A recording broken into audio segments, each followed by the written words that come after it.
अस्सलाम वालेकुम, मेरा नाम है ज़ुहैब भट्ट और आप देख रहे हैं ये बनाम सरकार का स्पेशल एपिसोड। पिछले एपिसोड में हमने डॉक्टर मुराद राज से बात की जो एजुकेशन के मिनिस्टर हैं, प्राइमरी एजुकेशन के मिनिस्टर हैं उनसे। और आज के दिन जब हम यहाँ बैठे हुए हैं लाहौर चैम्बर ऑफ कॉमर्स के ऑडिटोरियम में, तो हमारे साथ मौजूद है राजा यासिर हुमायूं साहब जो मिनिस्टर फॉर हायर एजुकेशन है, और उनके सामने कुछ स्टूडेंट्स बैठे हुए हैं जो अपने सवालात उनसे पूछना चाहते हैं। पिछली बार भी स्टूडेंट्स उनसे थे जिन्होंने हमें सवाल भेजे थे तो हमने सवाल किए, तो इस बार हमने सोचा कि क्यों ना सवाल जो उनसे हैं वो स्टूडेंट से लिए जाएं और मिनिस्टर साहब खुद उसका जवाब दें।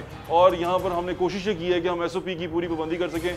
लोग जो उनसे हैं कम इसलिए बुलाए हैं ताकि वो लोग जो उनसे हैं अपनी उनकी जाने भी महफूज रहें और उनके तमाम के तमाम सवालात जो उनसे हैं उनके नुमाइंदे मिनिस्टर साहब से पूछना है। अस्सलाम वालेकुम सर, कैसे हैं आप? अस्सलाम वालेकुम जी, ठीक ठाक हैं? थैंक यू सर सवाल जो सा पहला मेरी तरफ से वो ये ले लें कि जिसे हाउस ज़रा ओपन कर लेते हैं। सवाल ये है कि अभी जो तमाम कोरोना सिचुएशन चल रही है इसको लेके आपका यूनिवर्सिटीज़ खोलने का इरादा कब तक है? कोई ऐसी डेट है कि जिसमें आपको लगे कि हम यूनिवर्सिटीज़ खोल सकते हैं? देखें, अगर आप मुझसे पूछें तो मेरा तो ये ख्याल है कि बहुत जल्द खुल जानी चाहिए। कोई टेंटेटिव और उसकी नहीं, क्योंकि मैं कोई अथॉरिटी नहीं हूँ ना, I can't make the decision my self. ये एक नेशनल इशू है जी, ठीक है, और इस पे ओपिनियंस तो हो सकते हैं लेकिन I can't give you date. What is your speculation? क्या है यार, मेरा तो ज़ाती ख्याल है कि जिस तरह बाकी बाज़ार वगैरह खुल गए हैं तो स्टूडेंट्स जिसने एक्सपोज होना है वायरस से वो तो हो रहा है। अगर आप बाज़ार जाते हैं या आपका कोई घर का फ़र्द भी बाज़ार जाता है तो आपकी पूरी फैमिली एक्सपोज हो जाती है। तो यूनिवर्सिटी जाने में क्या हर्ज है, और स्पेशली पढ़े लिखे लोग वहाँ जाते हैं तो SOPs को मेरे ख्याल में जो बाज़ार लोग जाते हैं उनके मुकाबले में बेहतर फॉलो कर लेंगे, यूनिवर्सिटीज़ में बेहतर फॉलो कर लेंगे, मेरा ख्याल है। ना सवाल लेते हैं। पहला सवाल कौन पूछेगा? जिनके पास माइक है। जी भाई पूछें। अस्सलाम वालेकुम, मेरा आपसे सवाल ये है सर कि यूनिवर्सिटीज़ जो तो बंद हैं, ऑनलाइन क्लासेस हो रही हैं, लेकिन यूनिवर्सिटीज़ वाले अपनी फुल फ़ी क्यों डिमांड कर रहे हैं? क्योंकि वहाँ पे ऑपरेशनल कॉस्ट कोई भी नहीं आ रही। देखिए, जो किसी भी एकेडमिक इंस्टीट्यूशन की सबसे बड़ी कॉस्ट होती है ना, वो उसकी सैलरीज होती हैं एम्प्लॉइज़ की। बाकी बिजली के बिल और ये चीज़ें बहुत कम होती हैं अगर आप उसके जायज़ा लेंगे ना उसकी बैलेंस शीट का या उसके स्टेटमेंट का। तो मेरा ख्याल है एक तो बुनियादी वजह ये है कि आपने सैलरीज़ तो पे करनी है। अगर आप सैलरीज़ बंद करेंगे तो फिर जो टीचर्स पढ़ा रहे हैं वो अफेक्ट होंगे तो एक ये बड़ा बुरा इफेक्ट पड़ता है ऊपर से नीचे तक। तो जितनी हद तक मुमकिन हो सके, इसमें एक चीज़ तो ये। दूसरा इशू ये है कि आपका अगर आप यूनिवर्सिटीज़ का दूसरा इशू ये है कि स्टूडेंट्स फीसेस फुल पे नहीं कर रहे। हर स्टूडेंट नहीं कर सकता, बहुत सारे, क्योंकि आपको तो अकाउंट्स का नहीं पता, लेकिन मेरी जो बात हुई है इवन सरकारी यूनिवर्सिटीज़ में एक लिमिटेड परसेंटेज ही फीसेस दे रहे हैं और उन्हीं की फीसेस से ही वो अपना निज़ाम चलाने की कोशिश कर रहे हैं। तो ये प्रॉब्लम है। अच्छा, प्राइवेट यूनिवर्सिटी सर आपके अंडर आती हैं? प्राइवेट यूनिवर्सिटी जी आती हैं, लेकिन यूनिवर्सिटी जो होती है बेसिकली वो एक खुद मुख्तार इदारा होती है, वहाँ उसका चार्टर हो जाता है। लेकिन जब आप फीस लेते हैं तो उसमें तो सरकार इन्वॉल्व होती है ना। आप जैसे मेरे पास किसी ने फ़ोन किया कि सरगोदा में एक मेडिकल यूनिवर्सिटी है और वो हॉस्टल फीस की मद में 1 साल का पूरा हॉस्टल फीस ले रही है बच्चों से।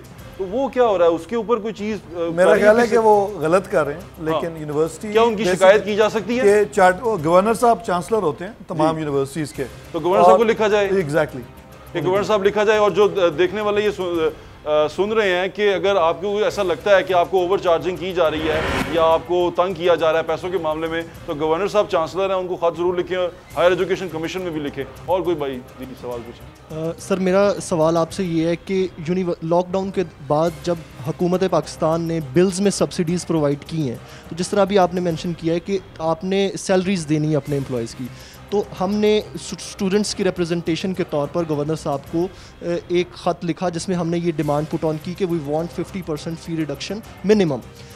जिसके बाद सर हमारी बात नहीं सुनी गई। हमने वाइस चांसलर ऑफ यूनिवर्सिटीज़ को ईमेल्स की, जिसके बाद वो ईमेल्स रिजेक्ट हुई। उसके बाद हमने प्राइम मिनिस्टर पोर्टल पे कंप्लेन की जो कि सेक्रेटरी ऑफ एजुकेशन से वापस यूनिवर्सिटी में आई, and we got the same rejection again. हम गवर्नर हाउस के सामने प्रोटेस्ट किया, 6 यूनिवर्सिटीज़, मोर देन 6 यूनिवर्सिटीज़ के स्टूडेंट्स ने।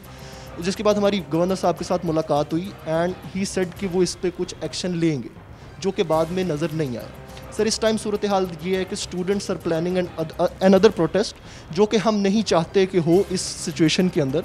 तो हम हुकूमत पाकिस्तान से और आपकी मिनिस्ट्री से ये मुतालबा करते हैं कि आप स्टूडेंट्स की इस वॉइस को हुकाम बाला तक पहुँचाएँ और फ़ीस रिडक्शन की ये डिमांड, क्योंकि अभी मेरे सामने स्टैट्स हैं जिसके अंदर सर बताया जा रहा है कि एग्जामिनेशन फ़ी चार्ज हो रही है, मेडिकल फ़ी चार्ज हो रही है, स्पोर्ट्स फ़ी चार्ज हो रही है और मैगज़ीन फ़ंड चार्ज हो रही है।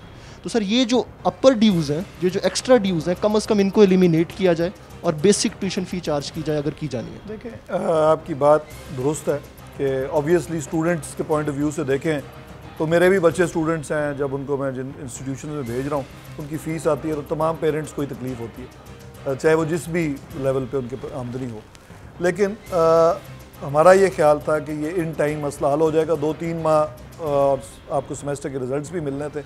जो आपने बात की सरकारी यूनिवर्सिटीज़ अपने स्पोर्ट्स फी भी लेती हैं, ये भी लेती हैं। एक्चुअली हमारे मुल्क में इतनी कम है फीसेस, अगर आप ओवरऑल दुनिया के से कंपेयर करेंगे तो वो अपने बुनियादी अखराजात भी बड़ी मुश्किल से पूरे कर रहे हैं। बाकी ग्रांट्स मिलती हैं उनको गवर्नमेंट से, फिर यूनिवर्सिटीज़ चल रही हैं, राइट। तो ये जितने भी आमदनी यूनिवर्सिटी को आ रही होती है ये वैसी बड़ी लिमिटेड है और बहुत कम फ़ीस है। उनसे हमने वाइस चांसलर से बात की, क्योंकि यूनिवर्सिटीज़ इंडिपेंडेंट होती हैं, वाइस चांसलर से बात कर सकते हैं कि अगर आपकी फ़ीस आपकी कम कर दी जाए या ना ली जाए तो क्या इम्पेक्ट होगा। तो क्या गवर्नमेंट के पास इतनी फिस्कल स्पेस है कि उनको पैसे दे सकें हम? नहीं है फ्रैंकली। गवर्नमेंट के पास जो पैसे हैं वो आपके मेरे ही हैं ना, इट्स नॉट कोई गवर्नमेंट ने, या दो ही तरीके हैं, आप टैक्सेस कलेक्ट करते हैं या आपके पास कोई बाहर से पैसे आते हैं फॉर रेमिटेंसेस, वो भी रुक गई हैं। ओवरसीज़ पाकिस्तानी जॉब से महरूम हो गए हैं। फिर आपने कर्जे लेने होते हैं, वो भी जो आपका ऑलरेडी स्कीम चल रही है IMF की वही है।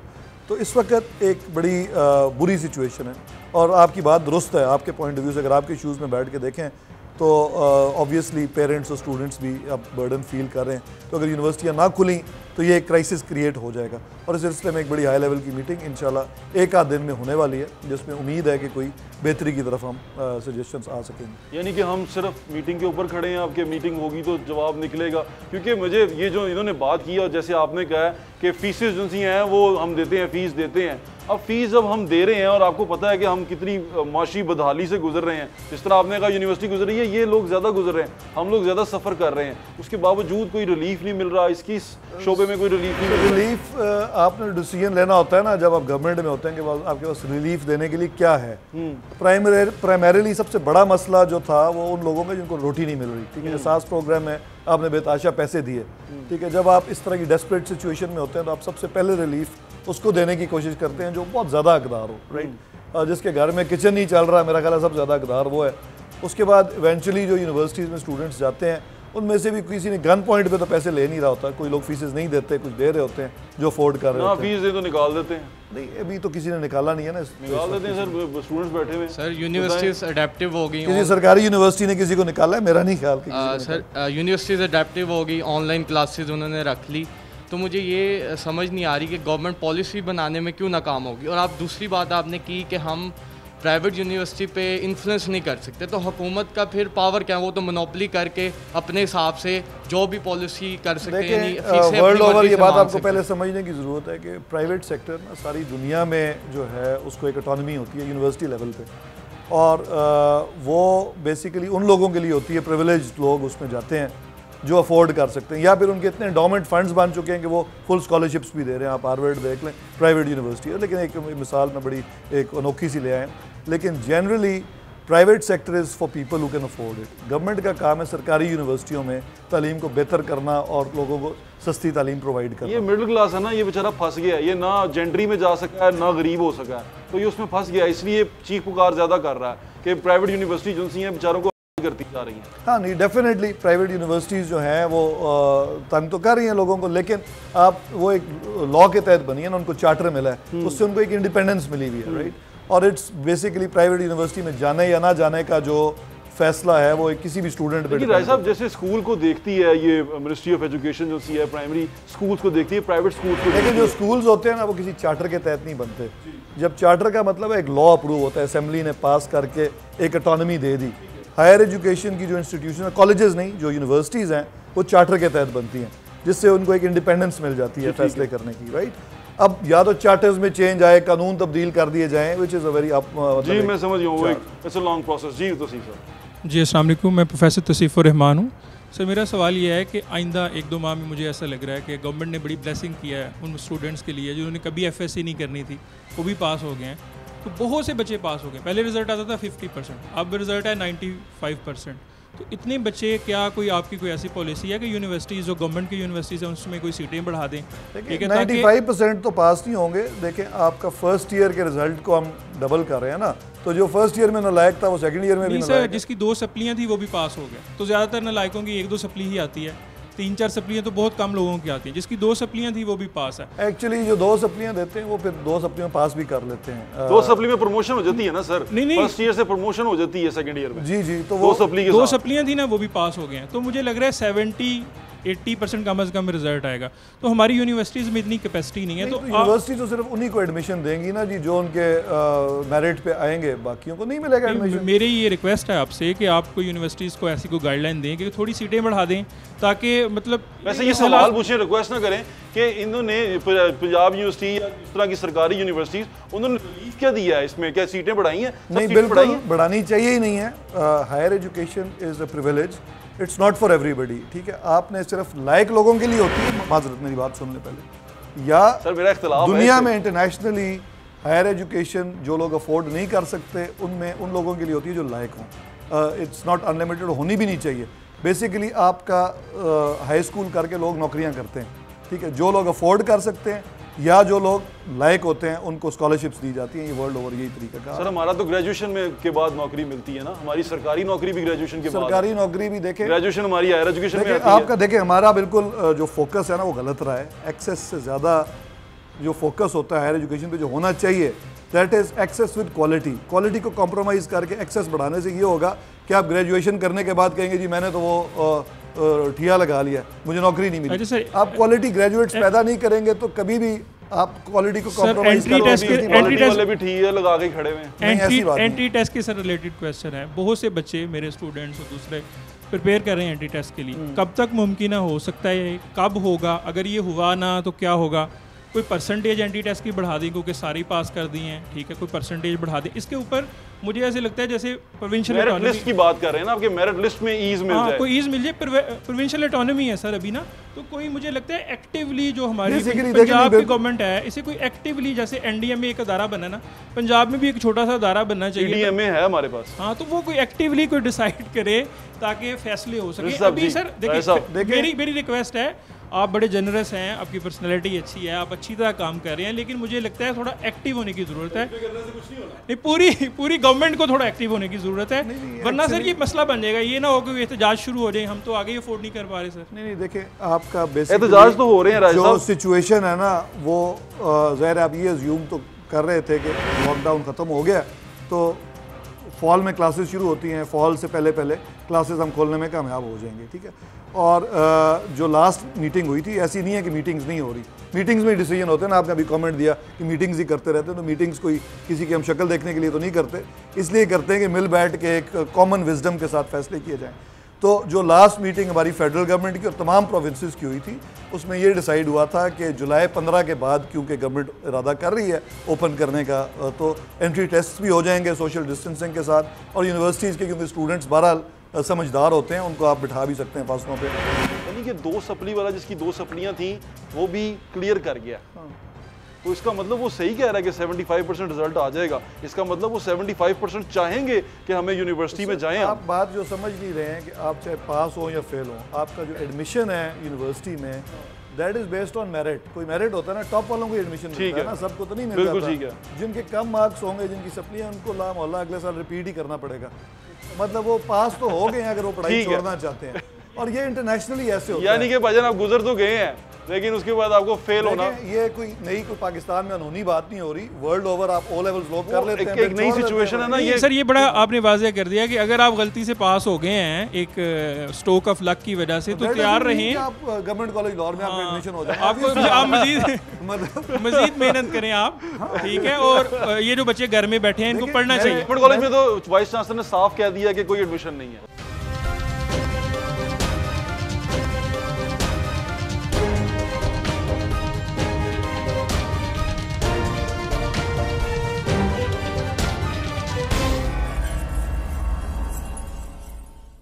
बड़ी कन्फ्यूजन है सर स्टूडेंट्स में। मुझे लगता है कि अभी आपको लीड करना चाहिए, आपको बहुत एक्टिवली लीड करना चाहिए। जो यूनिवर्सिटीज़ के वाइस चांसलर्स हैं उनको मिलना चाहिए कि क्या कर रहे हैं आप एंट्री टेस्ट के लिए, और बहुत से बच्चे रिपीटर हैं सर, हज़ारों बच्चे हैं जो रिपीट करते हैं FSC को।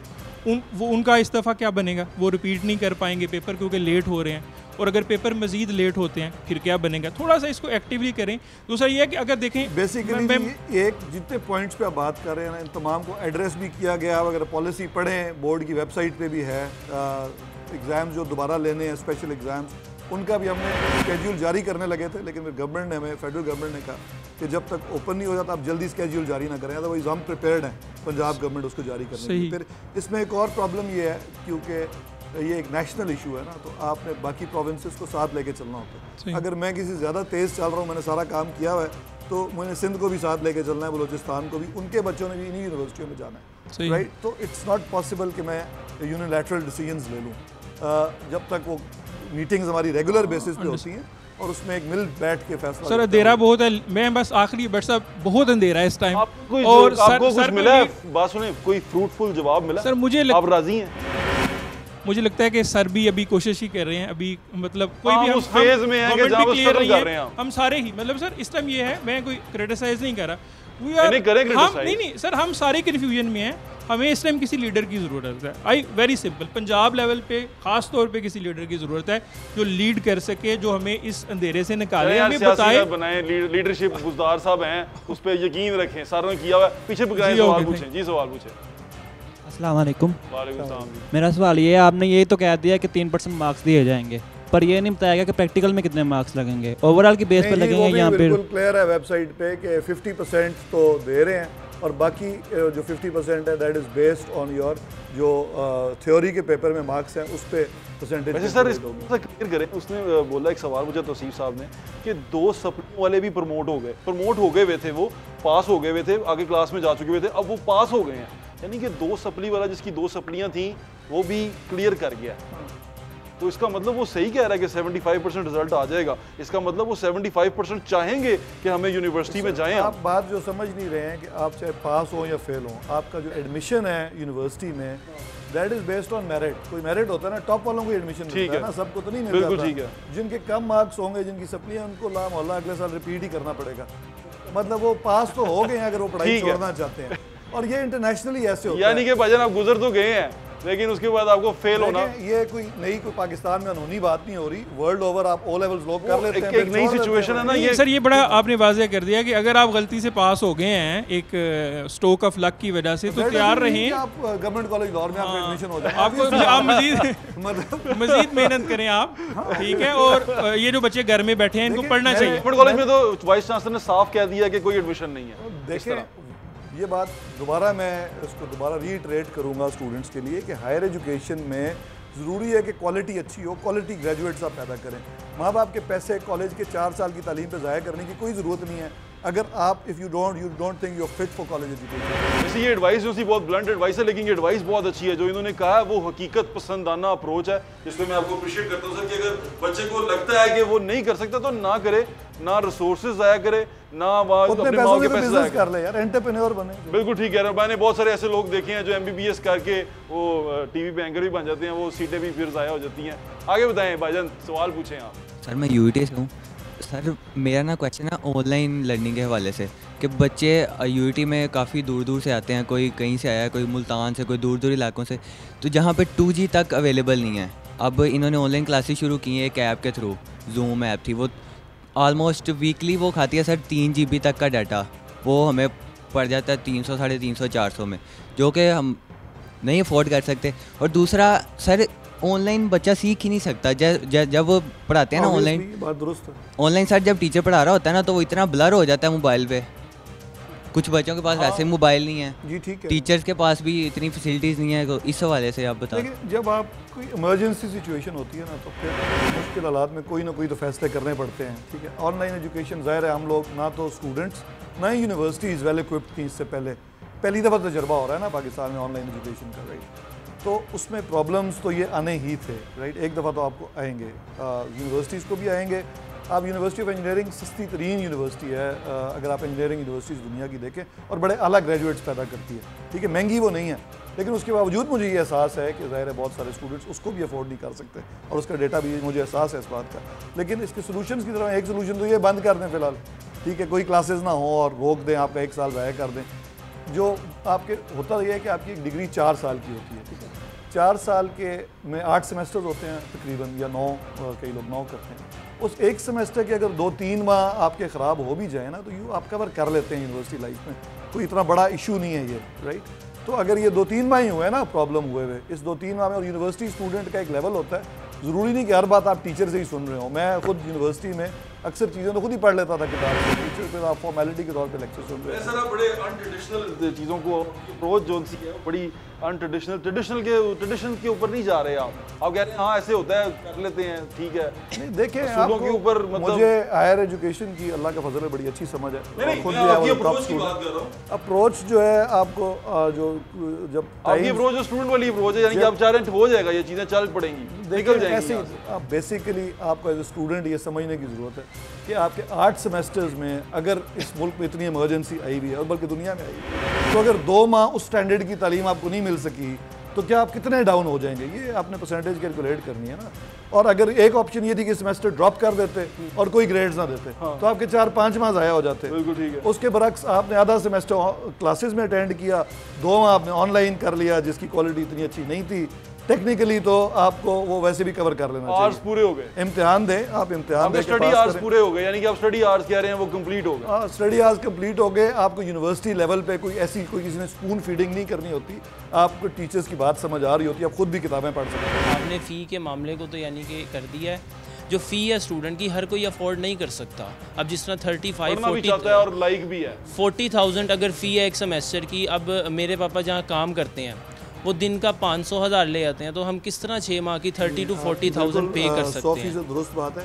काश के मेरे बस में होता तो मैं मुकम्मल फ्री कर देता, अगर मैंने करना होता। मैं आपसे जो मैं गुफ्तगू कर रहा हूँ ना, वो ये नहीं कह रहा कि मैंने करनी नहीं है। मैं आपको मसाइल बता रहा हूँ कि क्या वजह है कि कोई भी गवर्नमेंट हमारी हो या दूसरी, उसको क्या लिमिटेशंस क्या होती हैं। मैं तो उस पर बात करूँ, क्योंकि अव्वल तो ये जो यूनिवर्सिटीज़ को पैसे हम तो देते नहीं हैं, it's not higher education department, तो उनको फेडरल गवर्नमेंट HEC एड देती है जो पुरानी यूनिवर्सिटीज़ हैं, और उनके जो पंजाब की यूनिवर्सिटीज़ हैं उनको फाइनेंस डिपार्टमेंट के थ्रू डायरेक्टली यूनिवर्सिटी को फंडिंग दी जाती है। सर क्या कहते हैं, मैं सैलरीज़ वगैरह का नहीं कह रहा, सैलरीज़ दें, लेकिन फ़ी में थोड़ी सी रिडक्शन तो होनी चाहिए, ताकि हमें जो उनसा यानी कि आसानी हो जाए फ़ी सबमिट करवाने में। देखिए, इसके लिए तो मैंने जब उनसे बात की ना, तो हर एक के एक्सक्यूज़ थे जो मैंने आपको ऑलरेडी बताए हैं, राइट सर। इसका और दूसरा मेरे पाबंद नहीं है, मैं मतलब ये भी बड़ा ज़रूरी है समझना, जैसे मैंने पहले अर्ज़ की कि यूनिवर्सिटीज़ इंडिपेंडेंट हैं, वो HED उनका सिर्फ एडमिनिस्ट्रेटिव डिपार्टमेंट है, इट्स नॉट लाइक स्कूल्स को तो आप ऑर्डर कर सकते हैं कि ये करो, नहीं तो ये EDO आपको पकड़ेगा।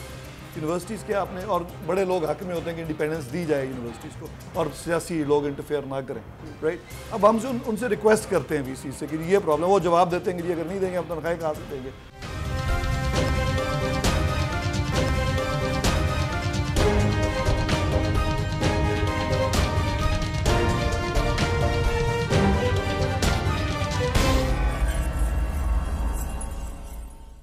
जी सर, मेरा सवाल ये है कि जो Lahore board of intermediate and secondary education है, उन्होंने अभी तक जो इंटर के स्टूडेंट्स के रिज़ल्ट्स के बारे में नोटिफाई नहीं किया, और स्टूडेंट ये डिसाइड नहीं कर पा रहे हैं कि फ़्यूचर में उन्होंने क्या करना है, और यूनिवर्सिटीज़ ये कहने के बाद खामोश है कि हमने वो स्टूडेंट्स जिनकी मेरिट के बगैर उनका एडमिशन्स नहीं करना, तो वो डिसाइड कैसे करें अपने फ्यूचर को कि आने वाले वक्त में वो कौन सी यूनिवर्सिटी में किस तरह से एडमिशन ले पाएंगे।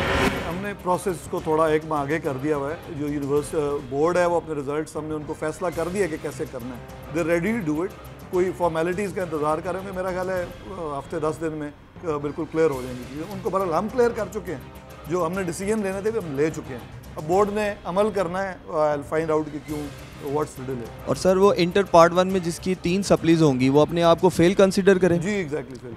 वो ऑलरेडी फेल कंसिडर है। वैसे भी अगर इतनी सप्लियाँ आ रही हैं, आपने क्या मतलब सर मेरा वही कह रहे हैं, चढ़ दे पर। हाँ ऑब्वियसली, मतलब आपने क्या अभी degree, I like your approach, board realistic approach है, ये मुझे पसंद है। देखें, मैं आपको एक, आप मेरे सारे स्टूडेंट्स मेरे भाई हैं छोटे या उम्र, आपको बेसिकली नौकरियां पता है किस चीज़ पे मिलती है, आपको आता क्या है, what is the skill set you have. जब आप जॉब मार्केट में जाते हैं तो एम्प्लॉयर ये नहीं देख रहा होता आपकी डिग्री, शाज़ो नज़र कोई चेक करता है, आपका बेसिकली स्किल सेट चेक करते हैं। तो आपने अपने तालीम में कोशिश ये करनी है कि जो चीज़ आप पढ़ें, आपको आप you are well versed on it. Well versed, वरना ना पढ़ो। हाँ, वरना कुछ और करो। जब पढ़ाई का शौक ही नहीं, ज़बरदस्ती डिग्री लेके क्या करो। मेरा जनरल लॉकडाउन ठीक है ये, और एक कि यूनिवर्सिटीज़ ने अभी एडमिशन क्या करें, ये हम वेट जब तक गवर्नमेंट कोई आपने एडमिशन लेना है या आप ऑलरेडी यूनिवर्सिटी के स्टूडेंट हैं? आपने एडमिशन लेना है। उन्होंने एडमिशन की गाइडलाइंस अभी तक अनाउंस नहीं की, ये आप कह रहे हैं? जी।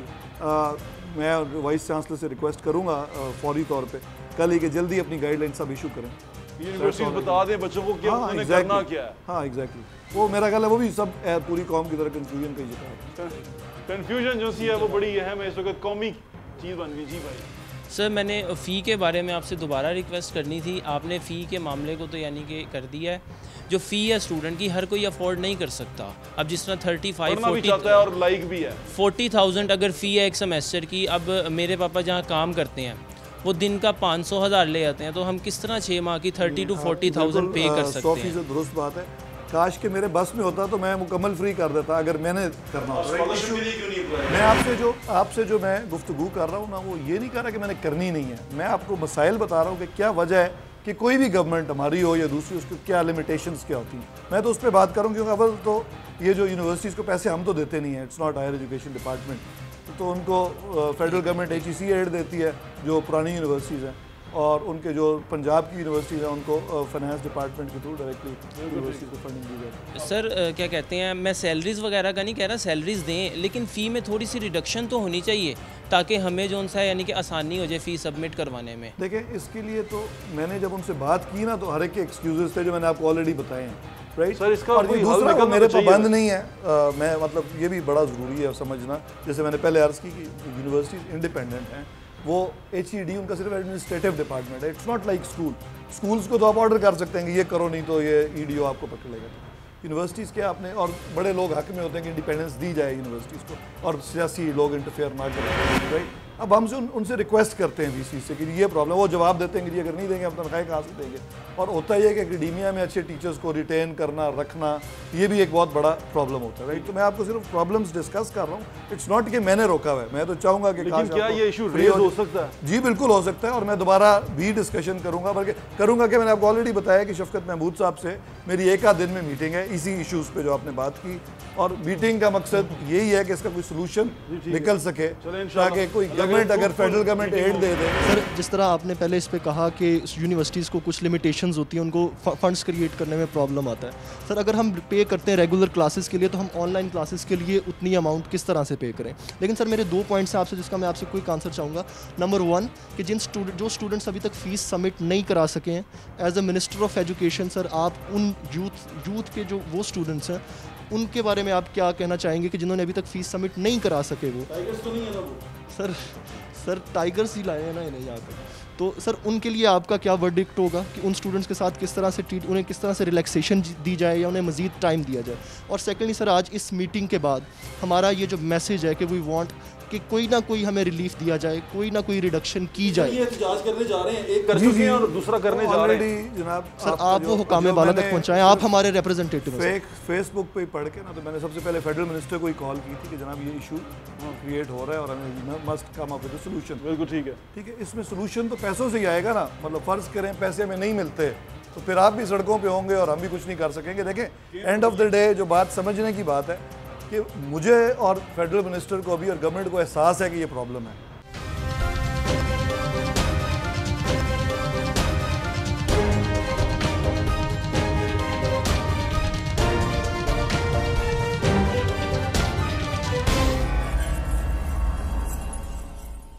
सर, जिस तरह आपने पहले इस पे कहा कि यूनिवर्सिटीज़ को कुछ लिमिटेशंस होती हैं, उनको फंड्स क्रिएट करने में प्रॉब्लम आता है। सर, अगर हम पे करते हैं रेगुलर क्लासेस के लिए, तो हम ऑनलाइन क्लासेस के लिए उतनी अमाउंट किस तरह से पे करें? लेकिन सर, मेरे 2 पॉइंट्स हैं आपसे, जिसका मैं आपसे क्विक आंसर चाहूँगा। नंबर 1 कि जो स्टूडेंट्स अभी तक फ़ीस सबमिट नहीं करा सके हैं, as a minister of education sir, आप उन यूथ के जो वो स्टूडेंट्स हैं उनके बारे में आप क्या कहना चाहेंगे कि जिन्होंने अभी तक फ़ीस सबमिट नहीं करा सके? वो टाइगर्स तो नहीं है ना वो? सर टाइगर्स ही लाए हैं ना इन्हें यहाँ तक। तो सर, उनके लिए आपका क्या वर्डिक्ट होगा कि उन स्टूडेंट्स के साथ किस तरह से उन्हें किस तरह से रिलैक्सेशन दी जाए या उन्हें मज़ीद टाइम दिया जाए? और सेकेंडली सर, आज इस मीटिंग के बाद हमारा ये जो मैसेज है कि वी वांट कि कोई ना कोई हमें रिलीफ दिया जाए, कोई ना कोई रिडक्शन की जाए। ये एहतजाज करने जा रहे हैं, एक कर चुके हैं और दूसरा करने जा रहे हैं। जनाब सर आप वो हुकाम बाला तक पहुँचाएँ, आप हमारे रिप्रेजेंटेटिव हैं। फेसबुक पे पढ़ के ना, तो मैंने सबसे पहले फेडरल मिनिस्टर को ही कॉल की थी कि जनाब ये इशू क्रिएट हो रहा है और हमें come up with the solution. बिल्कुल ठीक है, इसमें सॉल्यूशन तो पैसों से ही आएगा ना। मतलब फ़र्ज़ करें पैसे हमें नहीं मिलते तो फिर आप भी सड़कों पे होंगे और हम भी कुछ नहीं कर सकेंगे। देखें, एंड ऑफ द डे जो बात समझने की बात है कि मुझे और फेडरल मिनिस्टर को भी और गवर्नमेंट को एहसास है कि ये प्रॉब्लम है और इसका सलूशन हम निकालना चाहते हैं। वो क्यों हम चाहेंगे, आप हमारे बच्चे हैं ना, कि आप सड़कों पे इस गर्मी में निकलें और प्रॉब्लम्स भी हम समझते हैं, लेकिन क्या अवेलेबल, जिस तरह आपके घर में कोई फ़र्द होता है ना, तो आपके वालिद साहब फैमिली के हेड होते हैं, तो आपके जब मसाइल आ जाते हैं तो वालिद की तो ख्वाहिश होती है कि निकल आए, लेकिन अगर उनकी रिसोर्सेज ही लिमिटेड हैं तो वो फिर कहेंगे कि यार मैं बच्चों को खाना दे दूँ, फिलहाल तालीम मुमकिन नहीं है, राइट। ऐसे प्रॉब्लम हो जाते हैं घरों में। तो आप उसी तरह सोचें, दिस इज़ लाइक आपके जो प्राइम मिनिस्टर हैं या जो मिनिस्टर्स भी हैं, उनकी तो ये ख्वाहिश है कि सॉर्ट आउट हो जाए। इनकी तशवीश दूर नहीं हुई। आखिरी सवाल पूछ लो, फिर उसके बाद हम बंद करते हैं। सर मैं एहतजाज करना पड़ेगा, करो। पहले भी हुकाम बाला से हमने बात की और हमने यही बातें डिस्कशन में लाए और यही सवालात हुए, लेकिन हमें टेंजिबल पॉलिसी कोई नहीं मिली। तो हम आपसे क्या उम्मीद रखें कि हमें इसके मुताल्लिक कब तक टेंजिबल पॉलिसी से क्या मतलब है? टेंजिबल का मतलब है जिसको हाथ लगाया जाए। नहीं, यानी कहने का मतलब है कोई रियलिटी में कोई बात, रियलिस्टिक अप्रोच है उनकी, इम्प्लीमेंटेशन हमें नजर आए। नहीं, इम्प्लीमेंटेशन तो जनाब मैंने अर्ज किया ना कि गवर्नमेंट कोई भी मिनिस्टर होगा, मतलब मैं आपको कहूँ जी ठीक है कल से फीसें ऑफ हो, अगर मेरे पास बैंक में से कोई 40 अरब रुपया पड़ा हुआ है तो मैं आपको कमिटमेंट दे सकता हूँ कि जी मैं यूनिवर्सिटियों को वो दे दूंगा और आपकी फीसें वो माफ़ कर देंगे। मेरे पास पैसे ही नहीं है। अच्छा सर, गवर्नमेंट ने भाई रुपये का सवाल नहीं पूछना। हाँ, और ये तकरीबन बार बार एक ही सवाल रिपीट, मैं आपको सिर्फ समझाने की कोशिश कर रहा हूँ। एक इसका छोटा सा हल निकला है, बात कर रहे हैं हम जी। सर इसका हल ये है कि स्टूडेंट्स को बैंक्स इतना कमाते हैं हमसे, स्टूडेंट्स को 50,000 लोन नहीं है ना, वो इंडस्ट्री एंड कॉमर्स ऐसा नहीं है। सर सेशन भी तो चल रहा है सर आजकल, वहाँ ही बात कर लें, कोई लोन ही दे दें सर। तो इनका जो आखिरी बात है वो ये पूछना चाह रहे हैं, क्या ये तो आप हमने जो भी बातचीत की है सारी, तो हमने इसका कंक्लूजन निकालने की तरफ जाते हैं, क्या इनकी आवाज़ असेंबली में उठ सकती है, स्पेशली ये जो लोग? सर असेंबली बेसिकली ये एडमिनिस्ट्रेटिव डिसीजन है, इसकी जो बात है वो ऑलरेडी एहतजाज की खबर हमें है, हम इस पे कल डिस्कशन, जिस तरह इन्होंने एक सोल्यूशन अभी बताया ना, इस पे भी डिस्कशन होगी। क्या स्टूडेंट लोन, सॉफ्ट लोन दिए जा सकते हैं, उसके लिए हमें बैंकों से बात करनी पड़ेगी। क्या जो एहसास प्रोग्राम है उसमें कोई पैसे ऐसे बच गए हैं जो डाइवर्ट किए जा सकें एजुकेशन में। So we'll talk about these things, we have all options open. नाज़रीन अपना ख्याल रखें, कोशिश की हमने कि इस छोटे से टाइम के अंदर मिनिस्टर साहब से बातें पूछ सकें और स्टूडेंट जो उनसे हैं उन्होंने कोशिश की है कि वो अपने सवाल पूछ के अपने जो अंदर की तशनगी है उसको दूर कर सकें और जो क्लैरिटी है वो उनको आ सके। लेकिन जहाँ पर जो कंक्लूजन, जो मुझे करेक्ट कर दीजिएगा अगर मैं गलत हूँ, आपने भी कर दीजिएगा, तमाम सिचुएशन है वो पैसे के गिर्द घूम रही है। आपकी तालीम, आपकी मईशत, आपका खाना पीना, आपका मुल्क, वो तमाम का तमाम रुपये के गिर्द घूम रहा है और वो रुपया जो उनसे है वो अपनी कदर भी खोता जा रहा है और वैसे भी हमारे हाथ से निकलता जा रहा है। तो यहाँ पर जो सिचुएशन असली है वो ये है कि हम गरीब होते जा रहे हैं, हमें पहले इस चीज़ को संभालना है, उसके बाद एजुकेशन जो सी है उसका फिर अल्लाह ताला हाफिज़। अपना ख्याल रखें, मुझे इजाज़त दें, इंशाअल्लाह फिर मुलाकात होगी। अल्लाह हाफिज़। पाकिस्तान जिंदाबाद।